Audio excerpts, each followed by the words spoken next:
Hi, everyone, and thank you for joining us for this special back to school themed Facebook Live Q&A with Children's Hospital and Medical Center. In a pandemic, back to school looks different for almost everyone, whether your child is going to be returning to the classroom or if they're staying at home and learning remotely.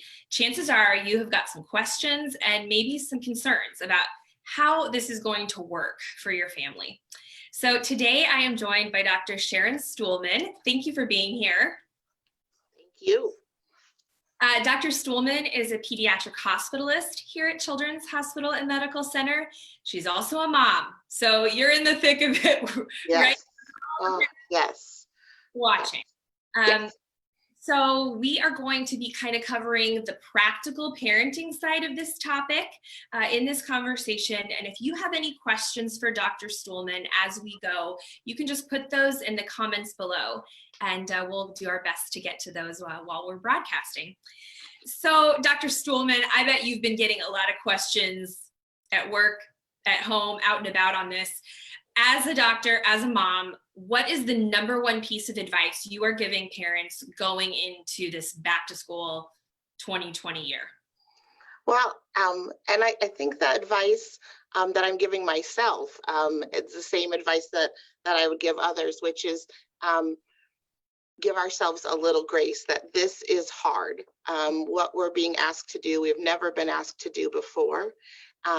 And so we don't have a roadmap, and we don't have an experience to pull out and say, this is what has worked in the past. And so I think when you're on an airplane or if you've flown before and they say, when the oxygen masks come down, to put yours on first, that I am telling myself and tell others, we have to take care of ourselves first. So that's really hard for us as moms, as parents, as dads, to stop. But we need to make sure that we are stopping and doing some self-care for ourselves, because what we're being asked to do is a huge undertaking. For many of us who were not ever planning to be homeschoolers. And I have great respect for people who do plan to homeschool.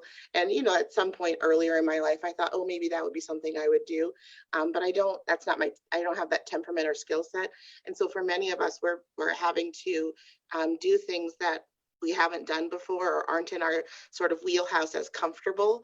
And so we need to fill up our own tanks first and make sure that we're taking some time for ourselves and have some place to refuel or breathe and step back, because we're about to embark on something hard.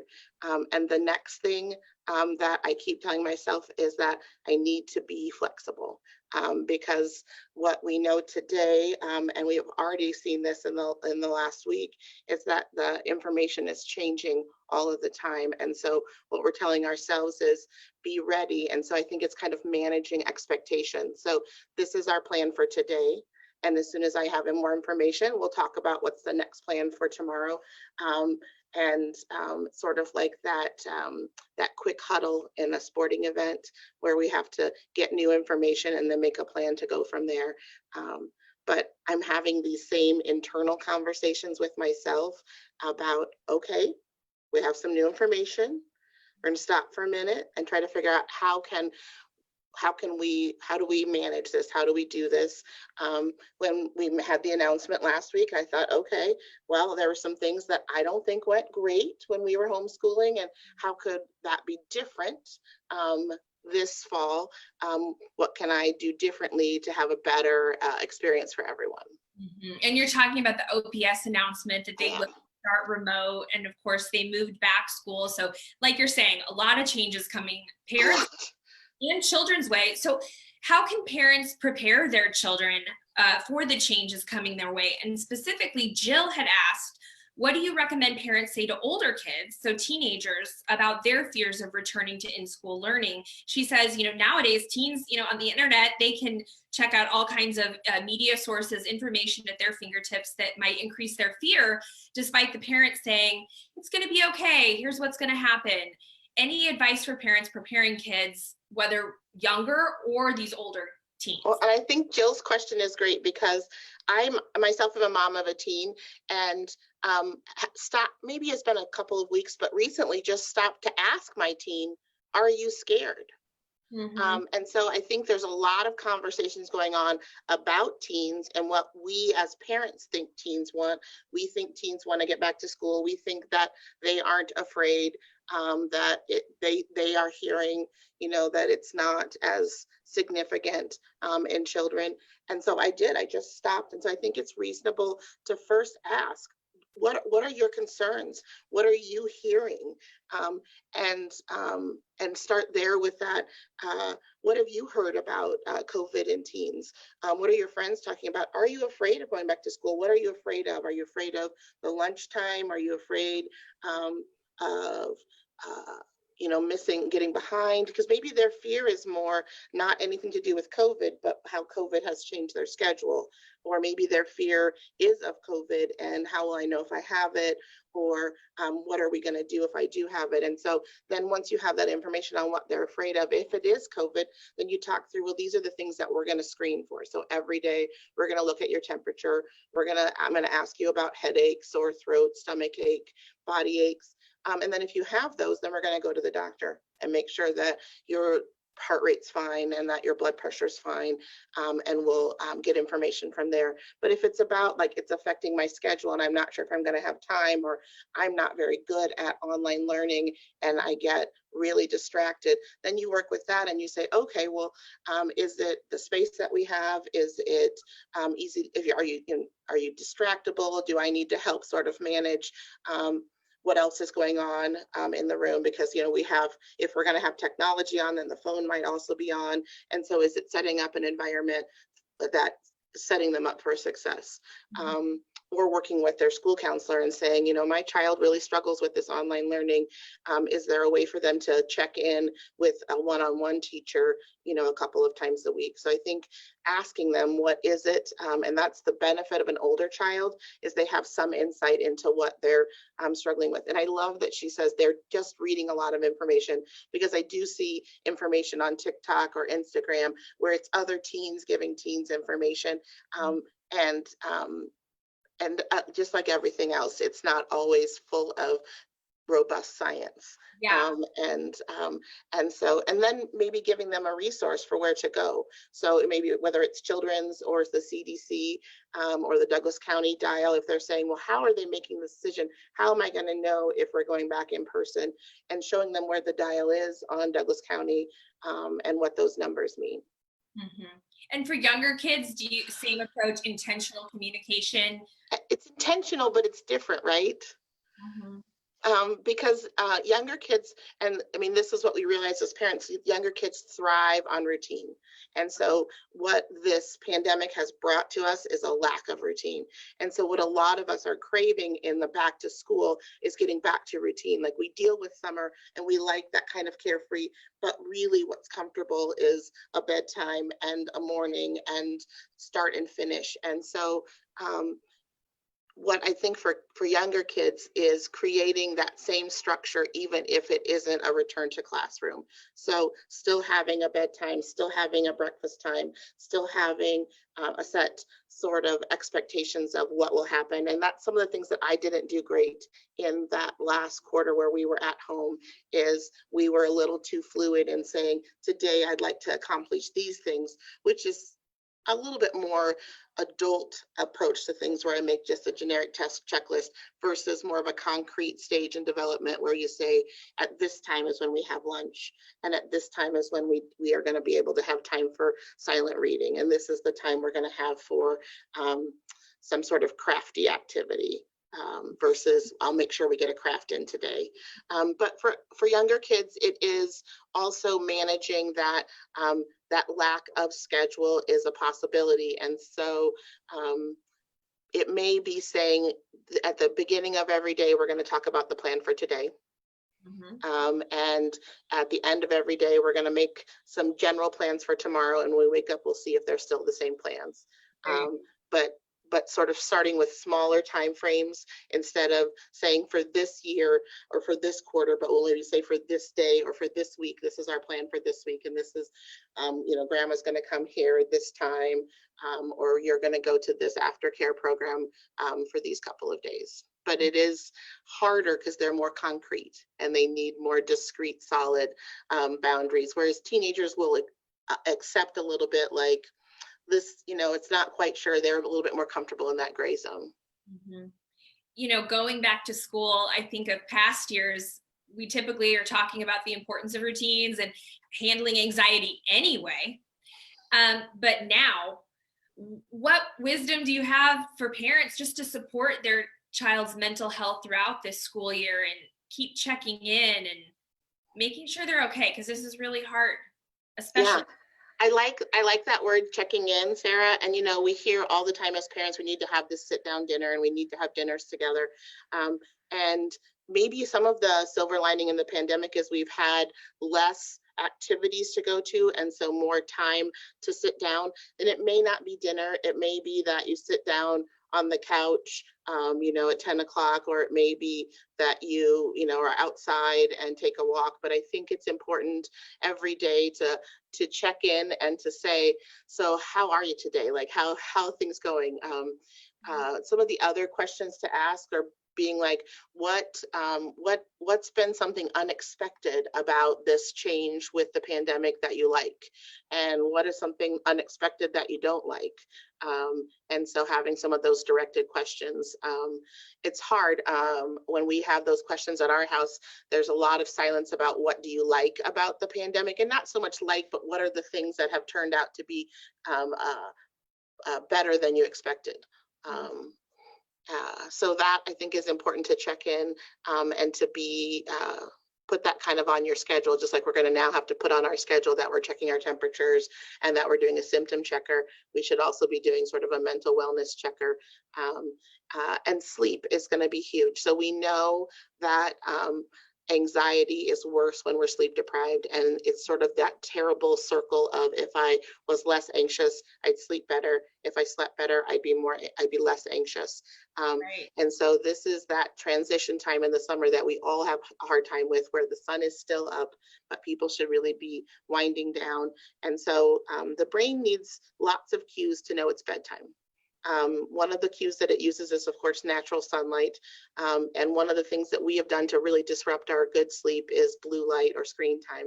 And so I know several of the questions were about screen time, but just before we get into screen time, talking about that screens should be off an hour before we expect to fall asleep, so that we really aren't falling asleep to a TV, we're not falling asleep to an iPad or a phone, but we disconnect that technology and let the brain start with its natural melatonins, sensing that it's in. But then it takes several other cues, whether it's scent. So, many of us think about taking a bath or a shower when we were younger, and but maybe it was the lotion or the hair detangler, but having some routines in bedtime, whether it's reading, prayers, music, but having 3 to 4 reminders that it's time for bed.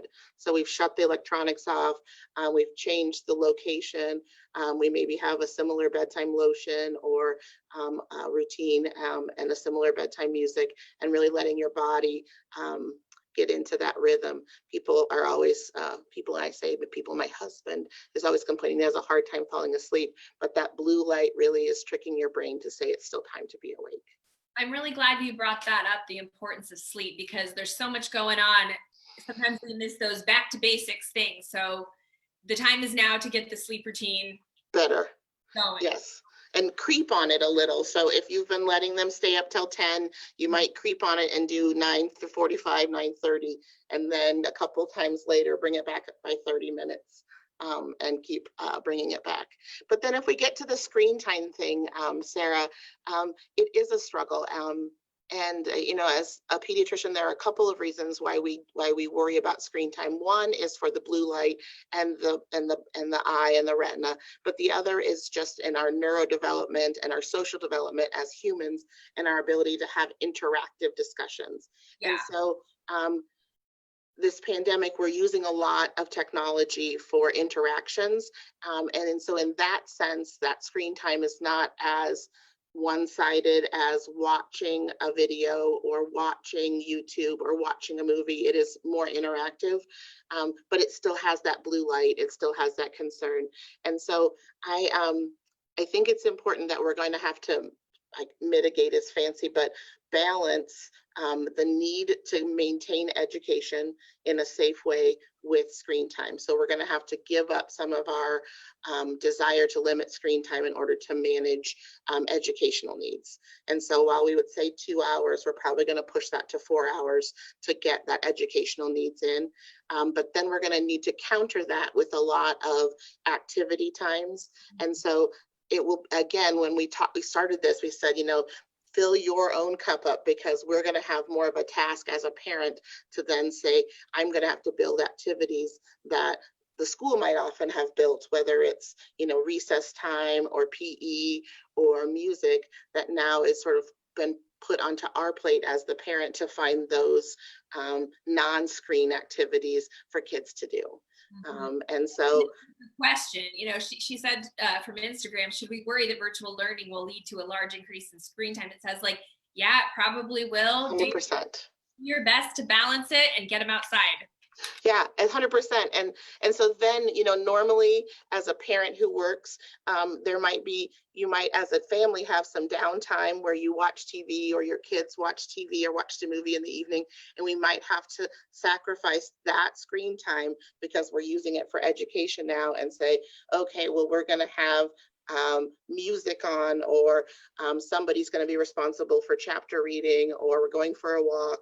And I feel so lucky to be in a community like Omaha that has outdoor spaces, because during this pandemic, when I look at other communities that are more urban with less outdoor spaces, I don't know how they got through long days, because, after a long day trying to do homeschooling or trying to do online learning, the first thing that my family or I want to do is get outside.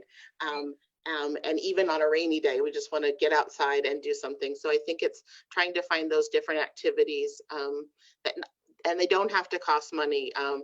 Kids love to, look for worms, and it's time for monarch caterpillars right now. And at night, we live in Dundee, we watch the bats, which is kind of creepy, but fun. So whatever works, whatever. Yes. Outside as a family.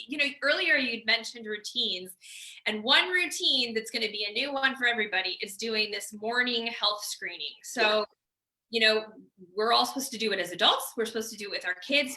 What are the questions? Explain the routine and how families can operationalize it before you send your child to school every day.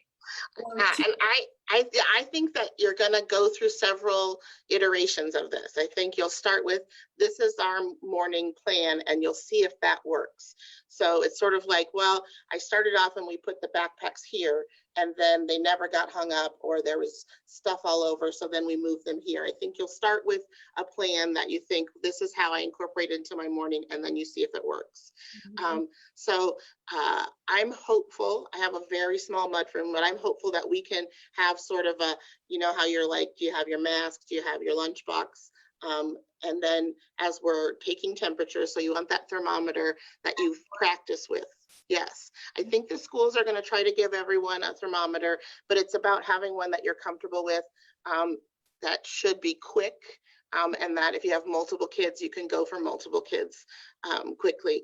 And then the symptom checks, we really want to know, how do you feel? Do you have a headache?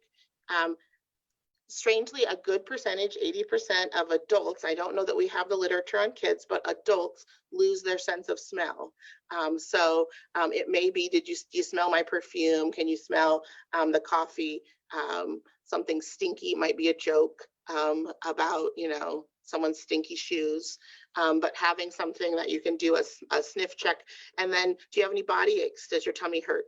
Okay, you're feeling great, then we're ready to learn. And sort of going through this, do we have all the pieces that we're ready to learn? Similar to in school, do you have your pencil? Do you have your notebook? Do you have your textbook?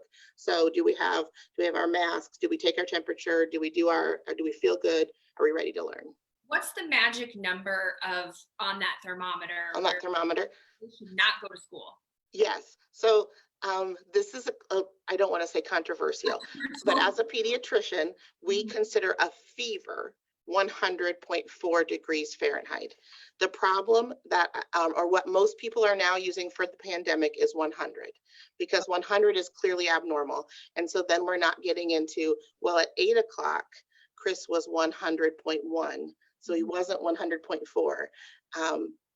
But would he become 100.4 by the time he got to school? It's hard to say. He's clearly abnormal.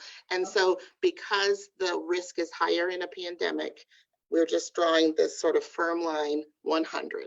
So if your temperature is over 100, 100 or above, you are to stay home. And hopefully you can still online learn. So we hope that most schools are setting up that you're not choosing to take the day off, you're choosing to learn from home that day.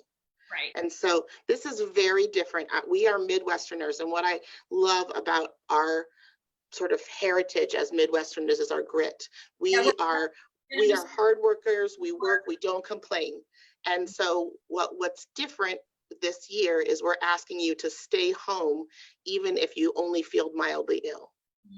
And we really need that in order for us to be successful, in order for us to have the longest time we can have with kids in school. We need mildly ill kids to stay home, which we normally would say they're not terribly sick. It's probably okay. We really need them to stay home this year. Okay. We do have a question from Facebook. Okay. Should we be highly concerned of COVID in children? Is it dangerous for them? I feel like there are so many different things being said. I know. And I will just give grace that there are so many things being said because we are learning.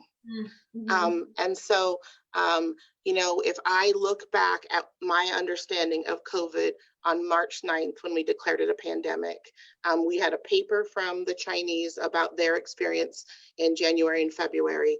And we had some minimal experience of what we had from the previous SARS-CoV outbreak. So we had very little information on children. And then what I love about my job is that we collaborate. So we've had weekly to every other week sort of collaborations across the country about what was Washington's experience. So they really came out, University of Washington and Seattle Children's, and were very open in sharing their experience.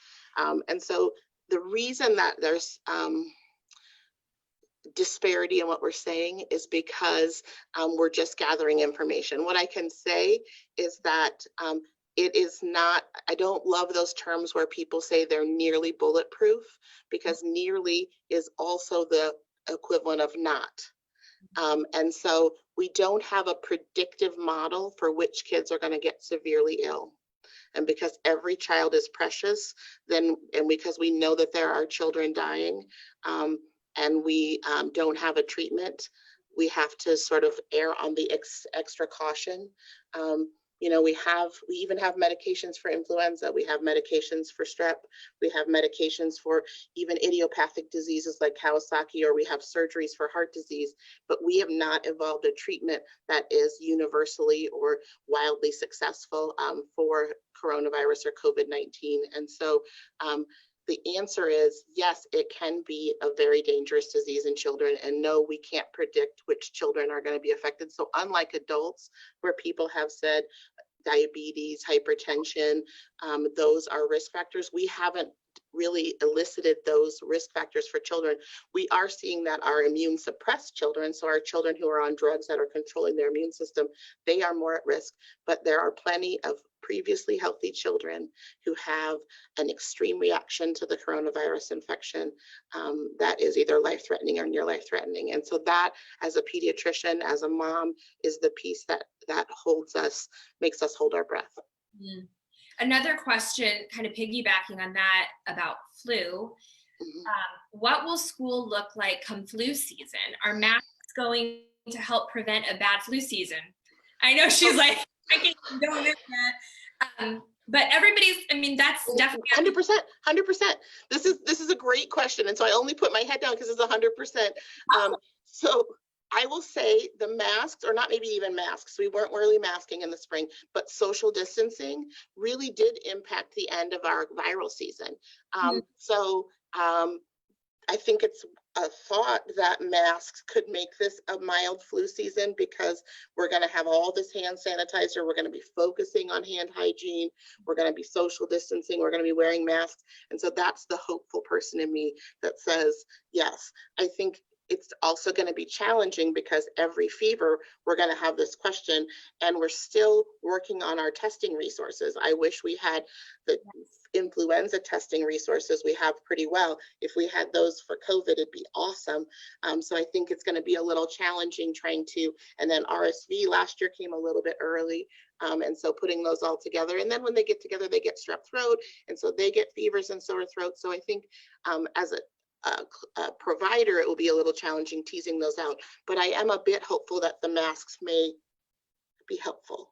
Yeah, that's interesting that it tapered at the end of the season. So. Yeah, it was, and so it's kind of scary, like, wow, where did everyone go? And then I thought, oh, social distancing works. Mm-hmm. Yeah. So kind of steering back to learning remotely. I know you said, you've been in the trenches with that in the spring, and a lot of people watching will have experienced it. We all have a renewed respect and admiration 100%. for what they do and their talents. Any tips for making it work in the home where they're not, that's the place where they relax. Right. That learning zone, anything that's worked for you or that you've heard to help people get their kids to focus. And well, I'm not going to give a tip for me, because I give myself a D+ for the last quarter as a homeschooling parent. I started off really motivated, had lots of ideas, a lot of motivation, and then I had a bad attitude, and it was hard. So that's, again, when we get new information, I said, oh, okay, how are we going to do this? And things I thought that could go better were dedicated learning space. Yes. So, one of the things that they have at school is a dedicated learning space. They have their toolbox or their pencil box. They have their notebooks and their kind of file folders, and they don't have to move them every day. And so it's not always possible in every home to have a dedicated learning space, but card tables, some of those portable desk spaces that are, just the ones you put on your lap, but having a dedicated learning space that they can keep their stuff in and can kind of keep them organized. Minimizing distractions. So, homes have toys, homes have siblings, and siblings do annoying things like wiggle the table and touch me under the table while I'm trying to listen to my teacher. And so I think trying to logistically look at that and how can I minimize those kind of things? Are we all going to wear headphones so that we can hear our teacher and not be distracted by our sister over here? And again, being flexible and sort of at the end of the day or at the end of the week going, well, what went well this week? Well, this week, everybody had their pencils and their papers, and we weren't looking for scissors last minute or trying to find where the stapler was. So we had that figured out, but they were touching each other, which was then making giggles, which was then becoming impossible. Or we were tired and because we didn't get enough sleep, or maybe if we took a walk of the dog before we started school, everyone was able to engage. So, some of us walk to school in the morning, and without leaving the house, are we missing that sort of physical activity that's just getting everything started in? And so do we need to somehow reincorporate a walk around the block before we sit down to learn? Yeah, the physical space is huge. I'm glad you and we're not all blessed to have like, oh, you go in your room and you go in your room. So we're going to have to be creative. Someone was talking about, should we get some cardboard boxes and they could decorate them and put little dividers up. And I thought that might be helpful. Yeah. So another question, will kids who do remote learning fall behind? I think that's a big concern a lot of people have. And I know we also had a question about special needs kids. Jenny, she had said, what can parents do to make sure children with special needs don't get left behind academically? So can you speak to that? That's on my heart. It's on my heart. I will say that I have said out loud to friends, I just kind of wish we all could take a gap year and we could just like put up a promise and say, I'll try to read and I'll try to be curious and we'll come back and we'll try again next year, but that's not going to happen. So it is going to be a less than ideal year. And things are not, I agree that there's going to be a lot of kids that are not advancing at the same level. The parts that are a little bit more reassuring is that it's such a wide spectrum of people that are going to be struggling. But I do think it's disproportionate for, if you have the ability to hire a tutor or to hire someone to help with, some of the things that you don't do well. So if you're a math person and you need someone to help with the reading, or if you have two parents and one of the parents is able to help with that. So I think it will be more challenging in homes that don't have the ability to share those resources. And so then I think, well, we have community. And so it doesn't have to be a parent. Can we have, and I know that there's a lot, this keeps me up at night, honestly, but there are people that are creating learning pods. And so instead of creating a learning pod where we spend a lot of money, can we create a learning pod where we share our talents? And so we can say, like, I'm really struggling to get, Kelly to do math, but do you think you could try and work with her and see if if you guys can do a little bit better? And so leaning on each other a little bit to share some of the burden and be creative. With trying not to fall behind. But I do think it is going to be challenging.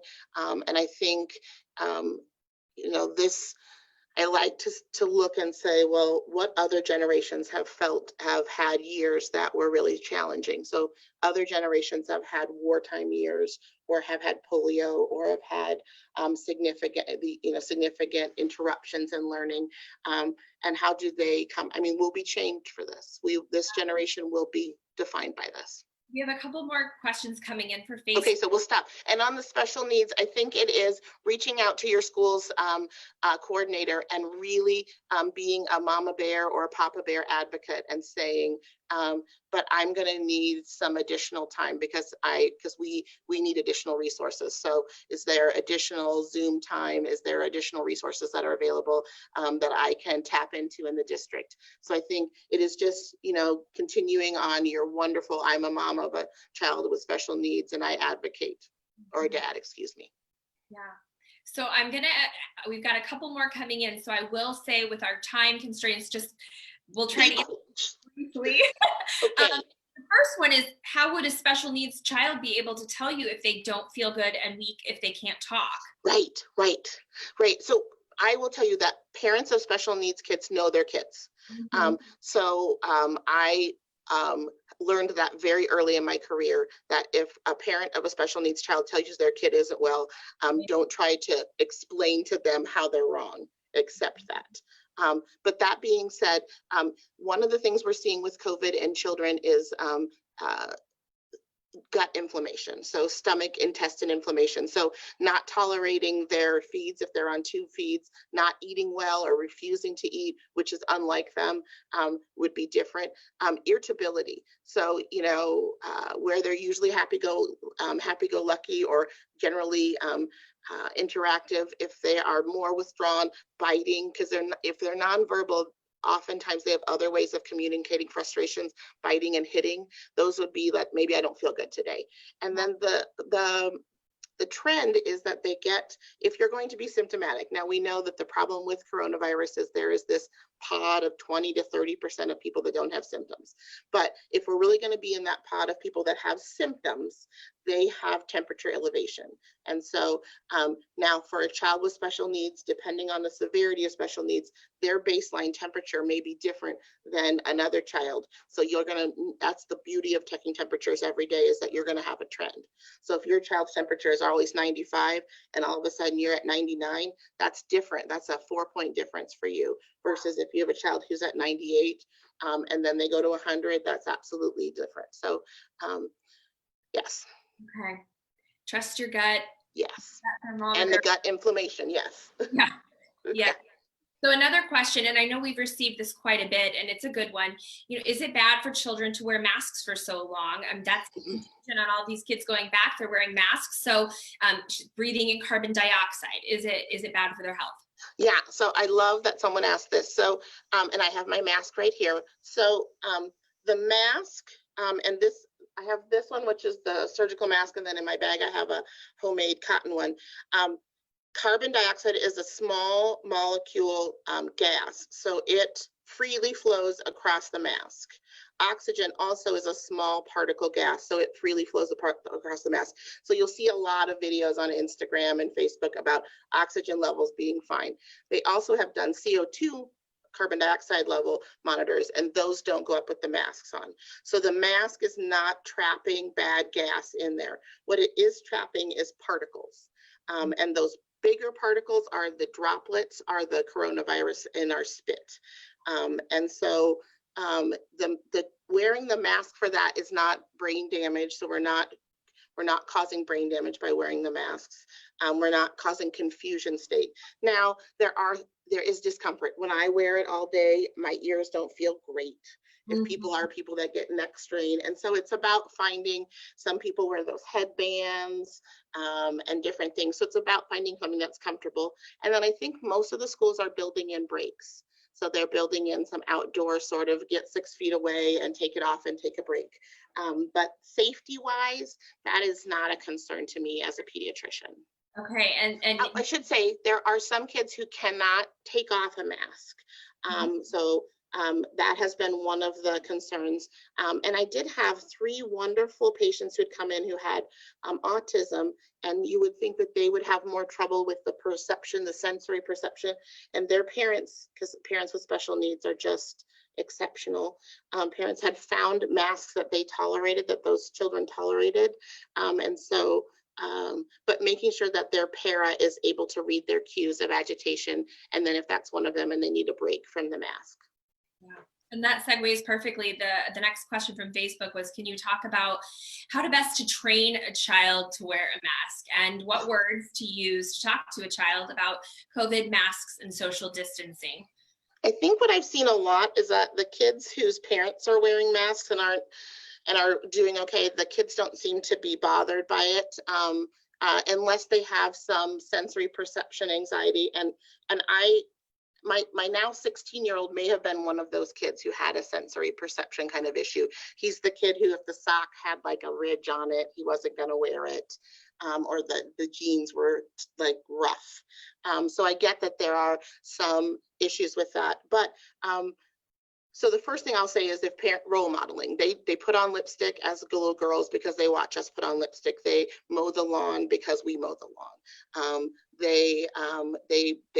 They are mirroring us. So if we put the mask on, they put the mask on. If we complain about the mask, then they complain about the mask.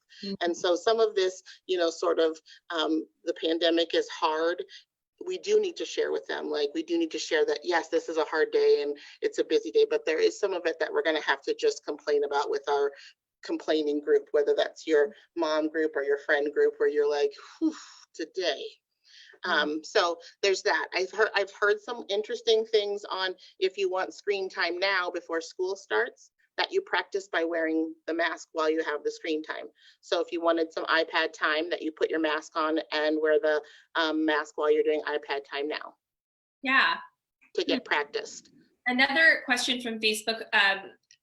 My mask gives me headaches. Is this something we need to worry about with children? Yeah, so that headache is probably more muscle tension. Again, I tell you that this does bother me around my ears. And so it's about, and I would ask them, does this mask feel good? We've tried different masks at our house, and we all like different ones. But it's probably about finding one that perhaps is a tie around and not elastic and putting pressure on. So yeah, finding one that fits. But I think it's fair to ask them, is it hurting? Does it hurt your ears? Do you need a break? Do you need a different one?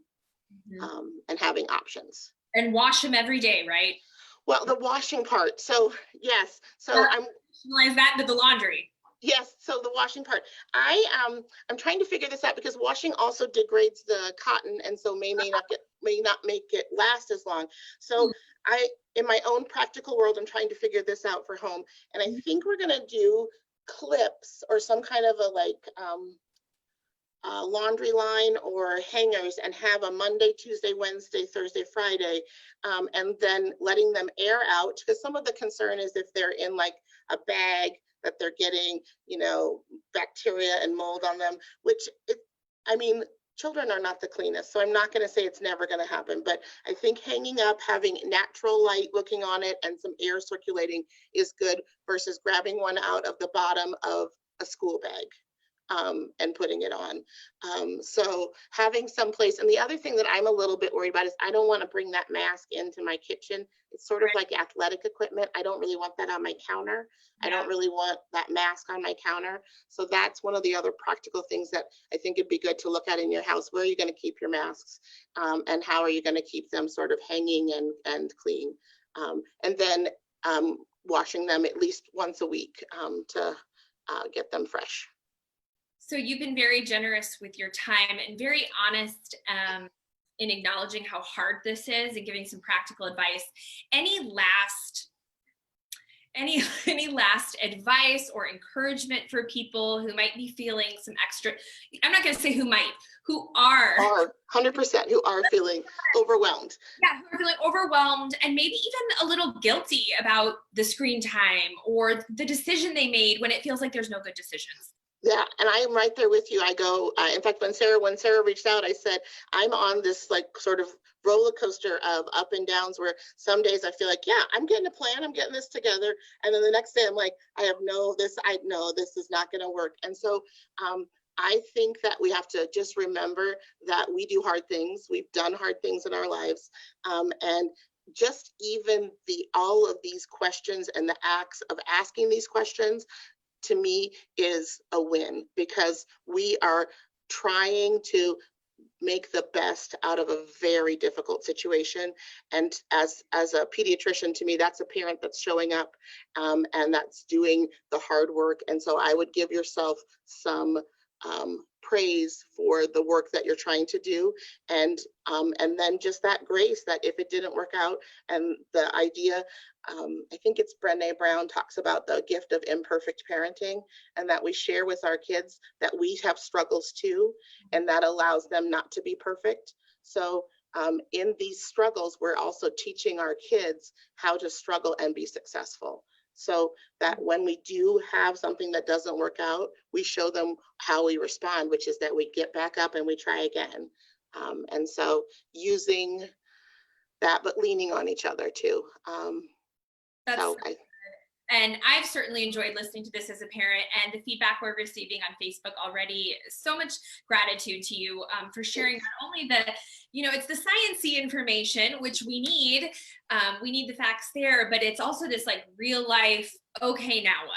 How are we going to? Yes. So thank you for sharing time and your expertise, and we're going to keep monitoring the questions as they come in after this live, and hope to get back to people there, but thank you again. Yes. And I would just tell you that we as pediatricians, we went in this because we want to be there for you. And so to not be afraid to reach out and ask, that is never what we're never sad about that, because your children are precious, and that's why we picked pediatrics. So I just want to encourage you that this is not the time to say, oh, I'm not sure if I should call. You should just call us and ask, and we just want to talk about it. Call your pediatrician. That's good last advice. And thank you to everyone who's been watching at Children's. Absolutely what you said. They're precious. Children are precious to us. Their safety and their health is number one. So thanks for watching, and check out our back to school resources on our homepage. We are constantly updating and evolving those as everything changes with the situation. So that's at childrensomaha.org. And of course, we're trying to share helpful content here for parents too on our Facebook page, Instagram, Twitter, and YouTube. Thank you, Dr. Stuhlman, and take care, everybody. Thank you.